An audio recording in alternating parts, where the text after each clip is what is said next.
Bienvenue dans cette émission. On va parler de musique en scène. C'était le festival qui a lieu à Vilaine-sur-Seine du 15 au 23 juin. Et puis on va parler plus profondément de musique avec Vincent Precioso. Bonjour. Bonjour, merci de nous accueillir. Vous êtes le directeur artistique de ce festival qui s'ouvre donc le 15 juin pendant presque une semaine. Hein. Alors voilà, vous avez concurrencer les élections législatives pendant quelques temps. Ça, c'est un petit problème. C'est peut-être un petit problème. C'est un petit problème. Malheureusement. À côté de vous, Charles-Édouard de Serville, bonjour. Bonjour. Vous êtes artiste contemporain et musicien. Vous venez de nous expliquer un petit peu tout ça. Francisco González, bonjour. Bonjour, Patrice. Vous êtes guitariste et compositeur et vous venez de quel pays? Je suis né en Colombie. Colombie, vous êtes colombien d'origine. D'origine, oui. Et Nelson Gomez, bonjour. Bonjour. Alors vous êtes, j'ai appris le mot, bon, on va en parler tout de suite, guitaroniste, pas guitariste, hein, guitaroniste. Oui, voilà, c'est-à-dire que je vous jouez du guitaron. Voilà, on parlait que c'est un instrument mexicain Ouais. d'origine, mais qui nous a été influencé par les guitarrons italiens. Italien. Du XVIe siècle, pardon. Oui. Et donc, c'est un instrument qui est né au Mexique dans le XIXe siècle et que c'est une basse. Ah, c'est une basse, d'accord. Oui, c'est une basse. C'est une grosse guitare qui accompagne la musique. Ah oui, un peu mexicaine. comme la basse, C'est une mais, grosse... mais ça se joue. Ça se joue debout et Debout. c'est beaucoup plus petit qu'une contrebasse, mais on peut Oui. l'appeler une contrebasse portative, quoi. Ah d'accord. Parce qu'elle est très, très légère, mais la puissance du son, ça nous rappelle une contrebasse. Ah très bien. Oui. C'est assez rare C'est très rare, oui, oui. Vous allez l'avoir, vous allez l'écouter. à Vilaine, Avec grand plaisir. Est-ce qu'il y a des musiques qui sont composées pour le guitaron? Tout à fait. En fait, le guitaron a été inventé au Mexique dans les formations des mariachis. Les mariachis, c'est ces musiciens qui ont... Oui. C'est une formation où il y a des trompettes, des violons, des guitares et des guitarons. Et les guitarons, c'est la base du mariachi. Il y a des musiques qui ont été composées pour ces formations-là. Et c'est plutôt des musiques centra-américaines ou sud-américaines Tout à l'origine, oui. À l'origine, parce oui. que c'est mexicain et c'est de la musique qui a été influencée par l'Europe. Beaucoup de valses, beaucoup de polkas. Mais après, en même temps, ça s'est métissé avec la musique du Mexique. Absolument. Et après, ça s'est généralisé avec, dans toute l'Amérique latine, quoi. Même en Europe, on en joue aussi. Alors Vincent Precioso, c'est intéressant parce que C'est génial. voilà, oui, non seulement c'est génial parce qu'on va découvrir des choses, mais c'est un peu un des identités de ce festival de faire découvrir Absolument. des musiques. Absolument. C'est le but premier du festival, c'est d'amener les spectateurs à découvrir toutes sortes de musiques. Cette année, comme l'an dernier, on a de la musique classique qui est servie par un ami à nous d'ailleurs, qui s'appelle Sacha Rozdestvenski, violoniste hors classe, qui lui va jouer du Camille Saint-Saëns, Debussy, Ravel. On a une formation qui va jouer le Don Giovanni de Mozart en version réduite. On a nous... Sans le chant Si, avec chant, le chant, ouais. mais sans mise en scène. Donc D'accord. ils ont enlevé beaucoup des récitatifs parce que l'œuvre complète, je crois qu'elle fait plus de 3 heures. Et là, du coup, il y a quand même toujours la mise en scène. Les rôles principaux sont respectés. Et voilà. C'est bien parce que ça aussi, c'est aussi un peu une initiation à l'opéra, par exemple. Exactement, Hein. exactement. Parfois, les gens ont peur d'aller à l'opéra, on ne connaît pas, Voilà, etc. voilà. Là, c'est une façon aussi de populariser. Absolument. Et ça plaît beaucoup, en fait. C'est un des spectacles qui réserve le mieux, Oui. pour l'instant en tout cas. Donc il y a un vrai engouement autour de cette formule d'opéra de poche. Et puis il y a mon ami qui est à ma gauche, là, qui lui fait plutôt des installations musicales absolument géniales. Mais je vais lui laisser le soin de vous l'expliquer, parce que c'est un artiste contemporain qui fait des choses absolument dingues, mais extrêmement complexes à vulgariser. Donc je lui laisserai la parole là-dessus. Et on va faire aussi cette année, on a initié des masterclass de chant pour les amateurs, pour le développement de la technique. Ah oui, donc les gens peuvent ça. venir, je sais un peu chanter, mais... Voilà, exactement. Et on a fait aussi un concours des auteurs-compositeurs-interprètes, parce que je me suis rendu compte que pour les jeunes auteurs-compositeurs, voilà, ils n'avaient pas d'opportunité de jouer, enfin ils ne sont plus engagés dans des endroits, chacun doit mettre la main au porte-monnaie pour Déjà, pouvoir jouer. il n'y a plus de maison de disques, donc c'est Exactement, exactement. Alors, il y a les internets, si je peux dire, qui ont un peu changé la donne. Hein. Il y a sur YouTube et tout ça. Il y a beaucoup de jeunes artistes qui ont commencé par les réseaux, au fond. Bien sûr, hein. bien sûr, bien sûr. Qui ont remplacé un peu ce que c'est le travail des maisons de disques. C'est vrai, mais c'est vrai que c'est bien de leur donner, de leur permettre d'aller sur scène. Parce qu'aller sur scène, c'est encore autre chose. C'est encore autre chose. Ouais. Et c'est vrai que l'accès aux salles, même même des petites salles de spectacle, maintenant, les organisateurs ont compris que pour rentabiliser leurs salles, autant faire payer directement l'artiste, comme ça ils sont tranquilles.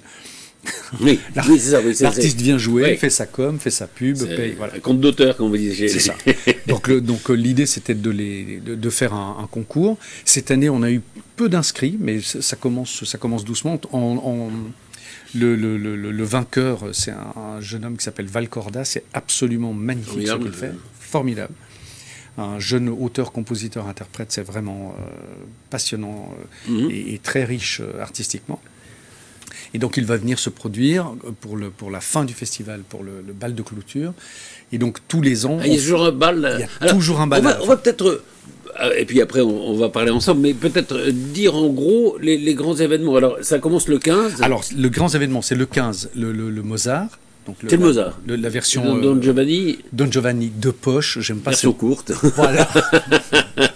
Best of. Voilà. Et ça, sans chauvinisme aucun, n'est-ce pas? C'est aussi une formule qui est née en Italie. En fait, oui, vous êtes italien d'origine, voilà, comme le dit votre nom.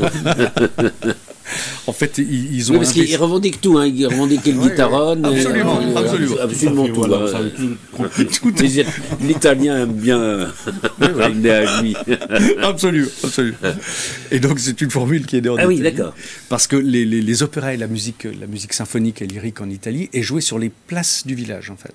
Oui, c'est très populaire. C'est extrêmement populaire. L'opéra, à l'origine, c'est un art populaire. Il faut rappeler ça. Absolument. Et cette troupe qui s'appelle MCP, une troupe amateur, qui est entourée par des professionnels. La chef est une professionnelle, pianiste professionnelle, il y a un ou deux chanteurs professionnels.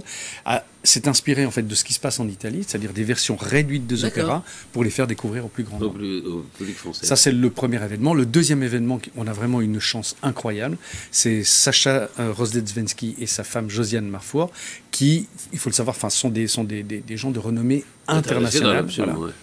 Et on a une grande chance de les avoir à Vilaine.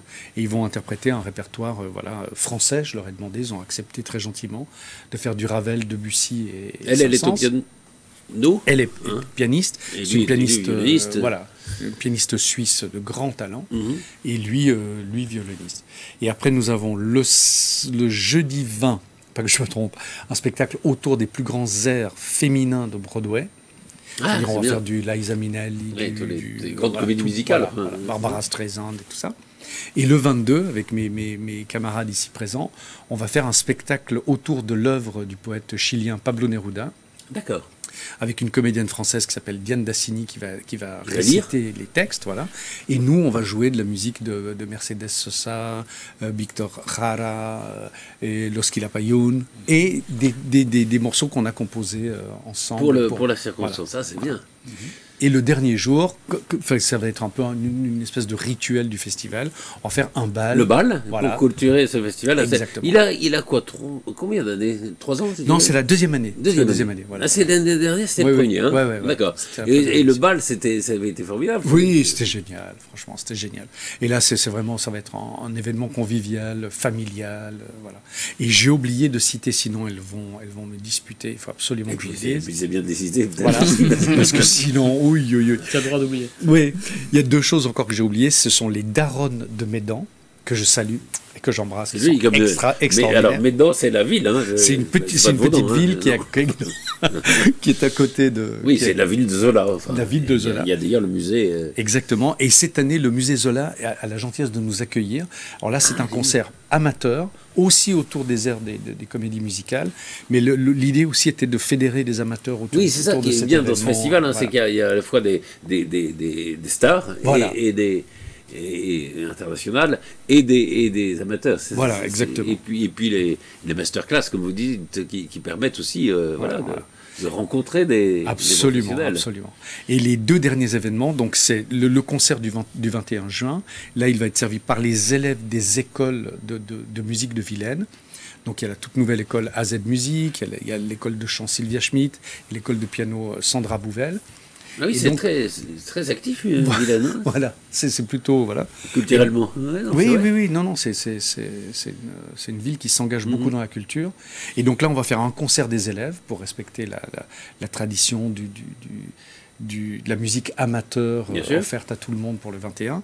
Et le 15 et le 22, nous allons faire des ateliers de découverte musicale pour les tout petits. Puis après, on va les prendre par la main, on va les amener à la bibliothèque Émile Zola d'ailleurs, de Vilaine-sur-Seine, où un comédien que j'adore et que vous connaissez très bien va faire des lectures pour les enfants. Il s'agit évidemment de notre Sylvain Catan. Sylvain Catan, voilà, on adore. Qui lui il a choisi des textes incroyables pour les enfants. Il adore faire ses lectures. Il est formidable. Ça va être exceptionnel. Et voilà. Et cette année, j'ai de la chance d'avoir un comité incroyable. Je vais en oublier certainement, mais Serge Schwartz, Sophie Darnaud, Nadia Krebs, mon épouse Fiona que j'aime. Voilà. Et voilà. Donc beaucoup de choses. Soutenu par la ville, évidemment. Soutenu par la ville. Ça, un grand merci à son maire. Et à la première adjointe, donc Jean-Pierre Legnaud et Marie-Agnès. J'ai oublié ça. Est-ce que c'est pas elle qui avait fait qui était dans le groupe des 3 femmes, non? Ah non. Marie-Agnès Buissou, voilà. Qui est la première adjointe à la mairie et qui nous aide énormément. Pardon, Marie-Agnès, je suis désolé. C'est l'âge, ça. C'est l'âge. Et Virginie Albar, qui est l'élu à la culture. Et sans elle, ce festival n'aurait pas lieu, en fait, tout simplement. C'est elle qui nous a fait confiance la première année. C'est bien de remercier, voilà. Alors, j'ai oublié personne. On parlait de Charles-Édouard de Surville, qui est là. Il y a un instant, puisqu'il est là. Oui, alors vous disiez, vous êtes artiste contemporain et musicien, si on peut dire. Donc vous allez faire une installation, c'est ça? Donc l'installation, elle est déjà montée. Elle est déjà là? Elle est déjà montée. En fait, c'est une installation qui a été déjà montrée au château de Versailles et qui est en fait le fruit d'un travail qui me tient beaucoup à cœur et qui autour de l'inclusion. Et qui a été réalisé d'ailleurs avec l'association Art Convergence. D'accord. Et en fait, qu'on connaît bien ici. Ouais. Qui travaille beaucoup effectivement dans le secteur et avec qui je travaille depuis plusieurs années. Et donc ça, c'est un travail qui a plusieurs années aussi et qui est l'occasion en fait de donner avoir des instruments inédits et laisser les gens jouer avec ces instruments.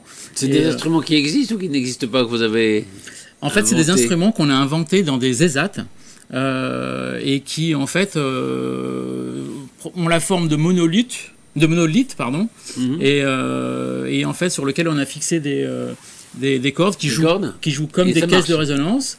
Et ça marche. Et ça marche. Donc ils sont limités dans leur vocabulaire parce que ils sont pas très pratiques. Il n'y a pas de manche, il y a pas de. En revanche, ils donnent accès en fait à tout un vocabulaire musical qui a été fait pendant toute une année au sein d'hôpitaux, au sein là en l'occurrence c'est une version qui a été faite avec des enfants de la Meix de Pantin, avec qui on a travaillé pour créer du contenu musical et en fait l'idée c'est de créer. Il y a un son pendant qu'on regarde, non? Et en fait l'idée c'est de jouer sur la partition. La pièce s'appelle donc comme un accord, donc tous les monolithes sont accordés en fonction de la pièce qui est jouée et libre à chacun d'intervenir et de faire réagir les monolithes en accord ou pas avec ce qu'on crée finalement les participants au projet. Ouais, c'est bien. Dans votre travail d'artiste, enfin, la musique, elle est venue très vite ou c'est une partie de votre... Alors moi, c'est l'inverse, c'est la musique qui est venue d'abord. C'est la musique, d'accord. Et alors après, c'est l'étiquette. Et puis après, la partie artistique est venue ensuite de l'envie, en fait, déjà, tout le monde peut faire de la musique et aujourd'hui c'est quand même quelque chose qui est alors facile d'accès, on va dire, avec les plateformes, les nouvelles technologies. Et oui, en même temps, il y a les toujours très ordinateurs qui ont changé un peu les limité. choses aussi. Il faut avoir quelqu'un qui vous apprend, il faut passer du temps. Et moi, je suis convaincu qu'on peut déjà faire plein de choses déjà avec le savoir musical qu'on a hérité de toute sa vie, parce qu'on baigne quand même dans la musique. Dans la musique, bien sûr. Et surtout, c'est par là avoir accès à ce qui est fondamental. Et pour moi, c'est ce côté, la musique nous fait du bien. Et la musique nous permet de partager une expérience commune.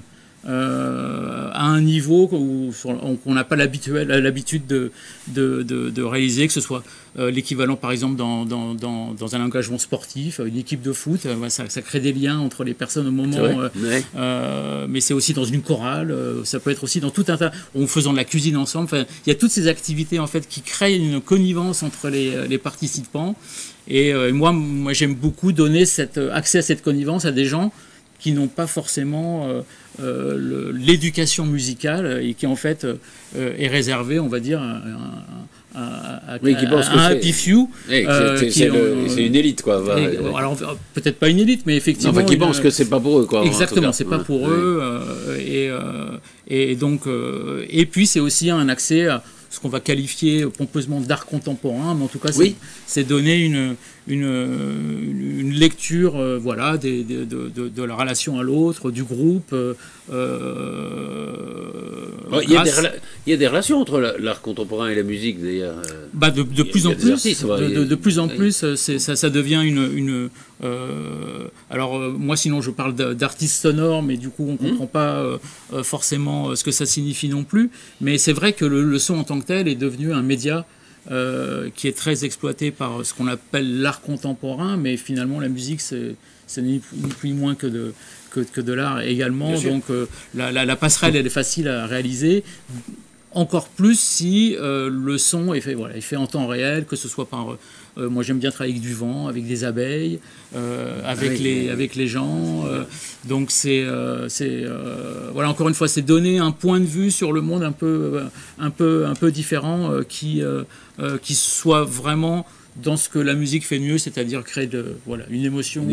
Passer du bruit à la musique, un peu, d'une certaine façon. C'est toujours la frontière, quand est-ce que c'est du bruit, quand est-ce que c'est de la musique, et là, en fait, on peut taper sur les monolithes. Et finalement, comme la réponse est musicale, est-ce qu'on a fait du bruit ou est-ce qu'on a fait de la musique, voilà, c'est un peu cette question-là qui est. Ça dépend de celui qui entend aussi, peut-être. Exactement, celui qui entend. Pas seulement celui qui fait. J'avais d'ailleurs une question. Enfin, moi, c'est une réflexion. C'est-à-dire que on voit que l'art contemporain, d'une façon générale, enfin, que ce soit l'art pictural, les installations, etc., ça rencontre un succès assez très important. Hein. Enfin, les expositions, on voit bien dans les fondations, chez Pinault, etc. Est-ce que la musique contemporaine, j'ai l'impression qu'elle a un peu reculé. Je parle aux musiciens que vous êtes et aux artistes que vous êtes. Non, vous ne trouvez pas ?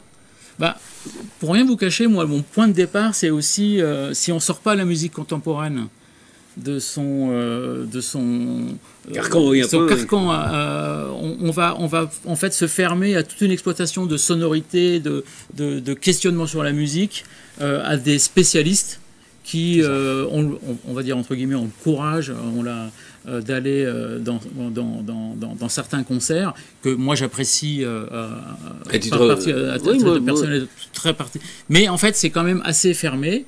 Alors le principe, c'est que c'est vrai que on est plutôt dans du picorage, dans le travail que je fais par rapport à. C'est clair que s'asseoir 3 heures, écouter une pièce de Luigi Nono, ça. ça demande un effort, mais la récompense, elle est là. Mais effectivement... Mais c'est vrai que moi, quand j'étais jeune étudiant, j'allais à Boulez, Nono, Xenakis, etc. Je ne sais pas si aujourd'hui... je me demande si on n'est pas arrivé un peu dans un mur, quoi. Mais... Alors la musique contemporaine a un peu évolué aussi. Elle a évolué, oui.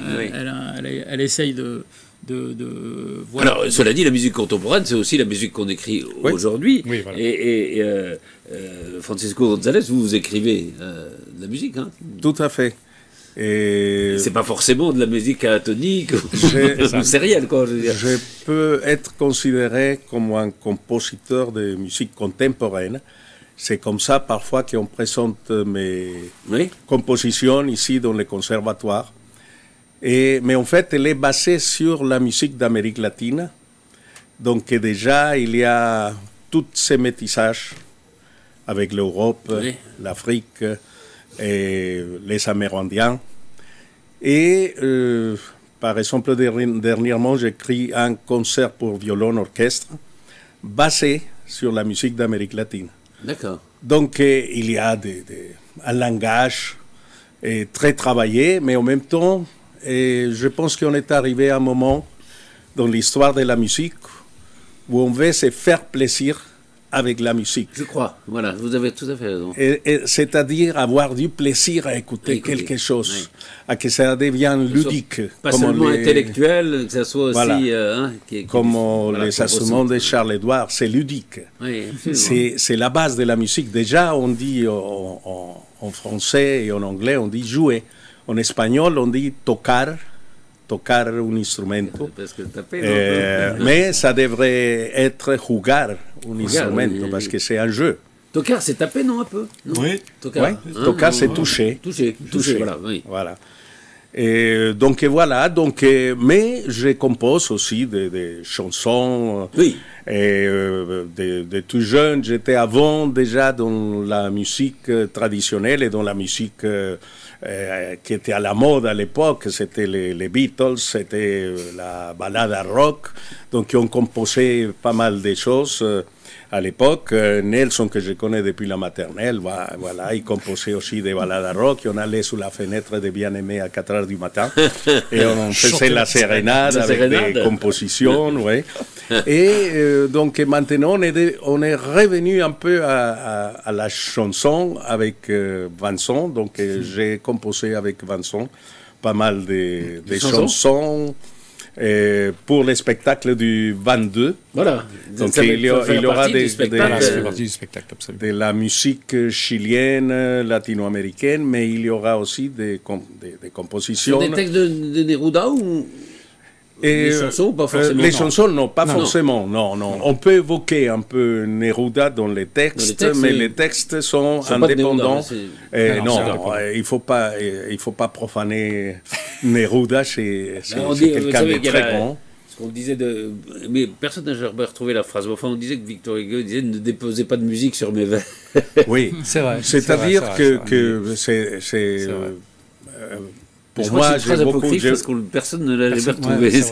J'ai beaucoup de respect pour Neruda. Oui, donc, parce que c'est un personnage. Enfin, dans toute l'Amérique latine, voilà, on est dans. C'est intéressant parce qu'on est dans une situation politique en France, qui est un peu tendue. Et c'est important de rappeler quand même ce qui s'est passé aussi en Amérique latine au moment de Neruda. Il y a eu ces coups d'État au Chili. Et, il a été une des victimes de ces coups d'État. Mais ce qu'il dénonce, ou ce qu'il raconte, ce qu'il décrit, il se suffit tout seul avec son langage, avec les langages parlés. Il n'a pas besoin de rajouter de la musique pour que ça devienne beau. Vous allez voir, pour tous les gens qui vont venir les 22, écoutez, c'est merveilleux, même traduit au français, c'est très bien traduit au français. Et c'est très bien, ça va être très bien lu par Diane. Mais il y a une chose que je voulais ajouter par rapport. En fait, quand on a fait le choix des poèmes, Neruda est très, comment dire, très connoté politiquement. Oui. L'enjeu, c'était pas du tout ça. Non, non, non. Pour moi, c'est avant tout un humaniste. Et donc, toute la poésie... Et avant tout un poète. Et avant tout un poète. Et avant tout un poète. Un grand poète, oui. Voilà. Donc, on a choisi des poèmes qui symbolisent tout ça, en fait. La femme, l'Amérique latine, l'humanité, enfin voilà... Des questions existentielles essentielles pour lui. Il y a un seul passage qui est resté un petit peu politique, entre 25 guillemets, c'est que en 1936, il a été agent consulaire du Chili en Espagne, puis en France pendant la Seconde Guerre mondiale. Mais en 1936, il était en Espagne. En Espagne, au moment où Franco... voilà. Et donc, on a absolument voulu mettre un poème où il est à sa fenêtre en train de regarder, il raconte sa maison qui est fleurie et tout ça. Et tout à coup, il voit ces hordes barbares débarquer et tuer des gens dans la rue sommairement et tout ça. Et donc, c'est le seul élément, parce que je trouvais qu'il était vraiment hautement symbolique et hautement... les mots m'échappent aujourd'hui, décidément. Mais où une situation qui semblait être extrêmement paisible tourne au cauchemar en un clin d'œil, en fait. Ça, et ce poème symbolise tout ça. En fait, voilà. Donc c'est le seul élément politique, oui, on va dire. Non, je dis ça parce que c'est vrai que voilà, il y a des situations qui se rencontrent à des moments donnés. Voilà, c'est intéressant de souligner. Nelson Gomez, donc voilà, vous allez participer avec le Guitarone. Hein. C'est quoi alors vous parliez de la musique sud-américaine. Enfin, alors on connaît tous. Enfin, je sais pas. Il y a le tango. Il y a, mais il y a une musique classique sud-américaine aussi, ou est-ce qu'elle ressemble au fond à la musique européenne ou... Il y a une musique classique de l'Amérique latine qu'on peut, entre guillemets, ranger dans les genres classiques, mais je pense qu'on a toujours su mélanger notre culture, qui est très métissée, c'est-à-dire... c'est des compositeurs qui sont parus vers la fin du 19e siècle, début du 20e siècle.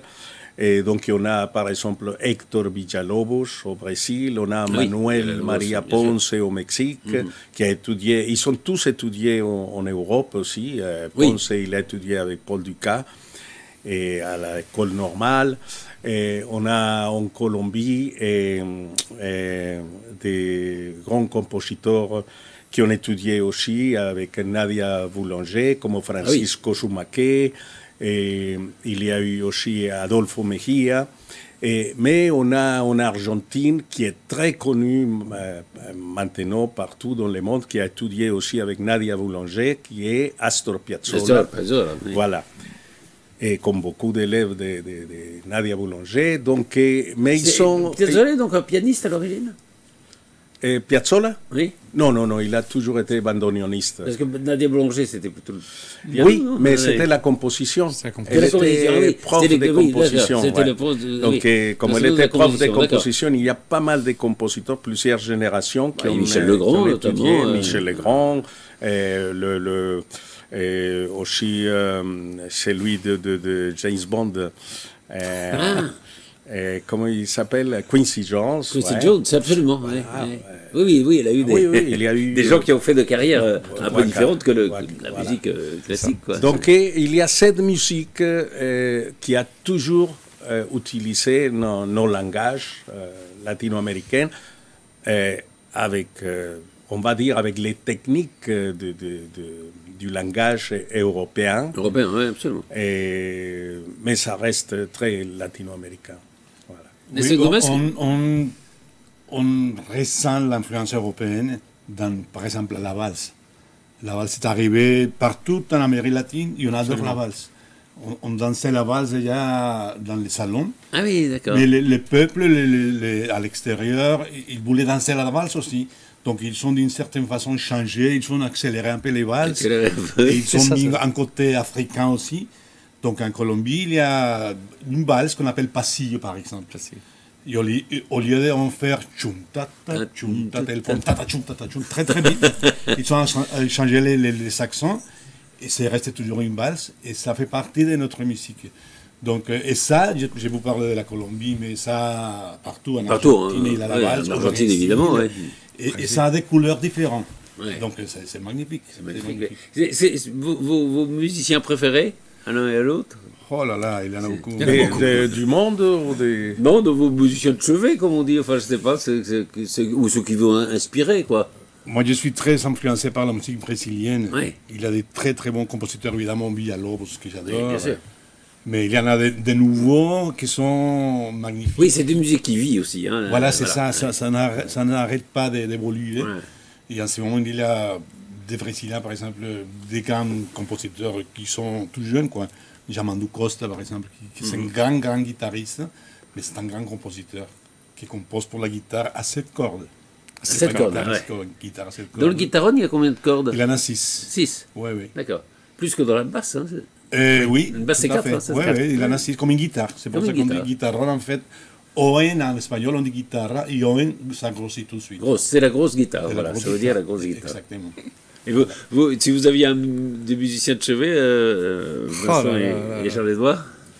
Moi, j'ai Vincent. Que tu es gentil. Vincent? Ah, mais Vincent, évidemment. Mais que tu es gentil, que tu es gentil. On peut dire Vincent et Francisco. Vous avez composé ensemble alors pour le... Oui. Alors on a travaillé ensemble. Ça fait des années et des années et des années. Ah oui. Et pour vous le avez écrit spectacle, beaucoup ensemble, voilà. oui, déjà. Et pour le spectacle, il y a des morceaux où il a écrit paroles et musique, des morceaux où il a écrit les paroles et moi la musique. Et sur des morceaux où j'ai fait les deux ou à peu près, lui il a arrangé. Donc on a vraiment beaucoup collaboré sur ce spectacle musicalement. Oui, parce que, pardon, je vous ai présenté comme directeur artistique du Festival Musique en Scène, ce qui est vrai. Malheureusement. Mais je n'ai pas dit que vous êtes d'abord un pianiste. Voilà. Et un compositeur. D'abord compositeur, voilà, oui. c'est ça. Donc, oui, c'est vrai que Charles-Édouard a eu raison de le souligner. Voilà, qu'est-ce qu'on peut dire d'autre sur ça? Ça va être formidable. Alors, de citer les gens que j'ai oubliés, en espérant que je ne me trompe pas dans les noms, je veux remercier aussi Eric et Sandra Bouvel, qui vont animer le bal, de clôture. De clôture, voilà. C'est le 23. C'est le 23, et qui sont un duo incroyable. Eric est pour moi, un des meilleurs accordéonistes français, si ce n'est le meilleur. Et cette année? Non, cette année, il n'y a pas Jacques Serre. Hélène non plus. Et Hélène Ebrard, qui effectivement, elle anime la masterclass de chant et fait le concert avec Eric Bouvel. Merci Pacho. Voilà pourquoi c'est mon ami. Voilà. Parce que quand je sors de la route mémoire, tout de suite, voilà. Vous avez besoin d'une mémoire un peu je crois que oui, en ce moment. Externe. Le disque dur externe. Et donc Éric Bouvel et Hélène Ebrard, on va faire le concert sur Broadway, sur les plus grands airs de la comédie musicale. Ça va être très très bien. Ouais, il y a quand même tous les jours un événement assez exceptionnel. Quoi, voilà, c'est peut-être trop, je sais pas. Mais en tout cas, on s'amuse beaucoup et j'ai une équipe de bénévoles qui sont des gens dévoués, passionnés par ce qu'on fait. C'est génial.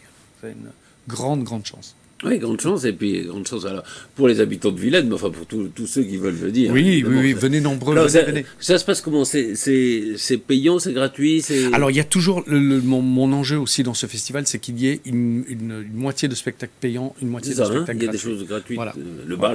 Le bal est gratuit, les animations sont gratuites, l'initiation de musique pour les enfants est gratuite, évidemment l'exposition de Charles-Édouard est gratuite, les lectures sont gratuites, et on a fait un tarif gratuit pour les enfants jusqu'à 13 ans, puis 10 € jusqu'à 18 ans. Enfin, on essaye vraiment d'être le plus humble possible sur les prix pour qu'il y ait un maximum de personnes qui viennent. L'enjeu n'étant pas de s'enrichir, loin de là, mais de faire découvrir toutes les musiques, le plus grand nombre de musiques possible, en fait. C'était ça l'enjeu de départ.